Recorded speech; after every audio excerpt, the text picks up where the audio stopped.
talking about, yes, infrastructure. That's what I'm talking about. Roads, sewers, water. It will cost twice as much as the land costs. That's a variable, of course, based on the planning and the cost of the land and so forth. But a developed piece of land becomes expensive not because of the land, because of the improvements, the planning, the rezoning, all these improvements that go in to make the land buildable. That's why it becomes expensive. And then we have multifamily housing, where you 6 units per acre or more. As the land becomes more valuable, as the closer into the city or nearer new improvements, and the choice is to go vertical to try to offset the cost of the land and to take advantage of the location. So vertical construction comes into effect. Now, when that happens, a lot of things change. Number one, we have to find ways to park their car. So, if the land parcel is small, we have to find ways to add parking on grade or below grade, or adjacent or across the street, or some logical spot that works with the building. So, if say you get an FAR, you get an opportunity to build at, say, 10, and that means you can build for a 10,000-foot site, you can build 10 levels. That's what that means. So at 10 levels, that would give you 100,000 feet. So for 100,000 feet, the basic idea is they allocate one car for every 1,000 square feet, or one car for every apartment, assuming that would be the average on the square footage of the apartments. Some, if it's luxury, it may be 2 cars, or it was something in between, it may be 1.5 cars. And those cars are assigned, the locations are assigned to the apartments. Now, so multifamily housing changes from low density to high density, depending on the cost of the land. That's what generally determines the location and determines the cost of the opportunity. That's where it's at, is where the location occurs, where the transportation is, where the jobs are. These are things that come into consider, where schools are located. Schools are a very important direction in terms of where people place, where they live, is where the school is. Now, then there's commercial, urban, and suburban. There's retail, and downtown retail. This is population driven. And if you take the best in this country, in New York, 57th Street in New York is probably the highest rent or the highest value of retail in America. Madison Avenue is next. The rental on 57th Street, if you could, which is multi-use, multi-height rental, will run as much as $500 to $1,000 a square foot, averaging in the upper and lower levels. And Madison Avenue runs from $250 to $400 a square foot. These are the nth of American retail. The balance of probably the second city for urban sales, it might be San Francisco.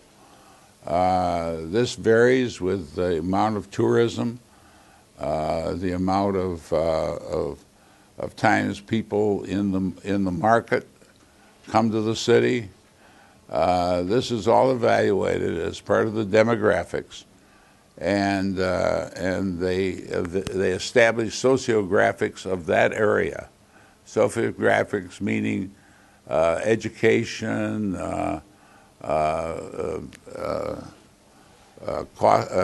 salaries, and all those different things that make up retailing opportunity. Next is the strip center, the convenience center. This is something that's probably yesterday. None of them are being built. They're being swallowed up by the Walmarts, the Meijers, the Targets. Those centers are really strip centers in one roof. That's really what they are. If you go back and look at an old strip center, you'll see a food store and a pharmacy and an old strip center and perhaps one or two software stores. Very seldom will you see menswear. Very little women's wear. Women's wear is the guide to shopping, because 86% of the shoppers are really women. And they buy menswear. They buy more menswear than men do. And women buy 5.5 to 6.5 pairs of shoes a year, as an example. They're big shoppers. And none of them want to be shoppers. None of them want to shop. They want to do it on the internet. They say, look, well, I don't shop, but they all shop. Because comparison shopping is more than just acquiring goods. It has to do with being with other people. It's entertainment. It's fun. Plus the fact, if they're, say, shopping for shoes. Now, here's a lady that has her shoe off because the shoe doesn't fit her very well. So that's a problem with shopping on the internet. You don't really get the opportunity to try the shoe on until after you receive it. And the shoes are very sensitive. It's the only thing that touches the ground as far as you're concerned. It's the only thing that takes all the weight from your foot. It's a very sensitive thing when you buy shoes. And you should be careful that you buy them properly. That you buy them with enough, where the measurement is not to the toe. The measurement is from the metatarsal to the heel. That's what you got to be concerned about. And leaving enough room in them. Find out where the metatarsal is. The next time you're in a shoe store, ask the shoe clerk, where is my metatarsal? Check it out. It's right behind the toes, actually. But find out where it is and make sure that the next pair of shoes that you buy fits your metatarsal. Anyway, the reason the woman shops, basically, for these other reasons, is that she's looking for the dress that she needs. She wants to please her husband. She wants to please herself. And first off, she wants to please her girlfriends. Anyway, so with that in mind, the fact that she's out there shopping, and why does she go to a large regional center? Well, her instincts are that there are going to be a number of women's wear stores of different kinds, sportswear, evening wear, and she's going to get, and the department stores have number of departments, and she's going to get an unusual dress and something that fits her. Well, she could buy it on the internet, but the point is, if she buys it on the internet, she doesn't know it's going to fit her, and she doesn't know about the color, because there are only 3 colors that you deal with in printed goods, in printed material. There's 3 colors. The rest of them are shades of those colors. Now, when you actually buy the fabric, you're buying 30,000 colors, different colors. And when those are transformed from the fabric to the printed matter, it changes. The light changes the fabric. What you think is purple might end up as blue, or could end up as red. There's a variable in the way the perspective of color works, and it's a very, very sensitive thing.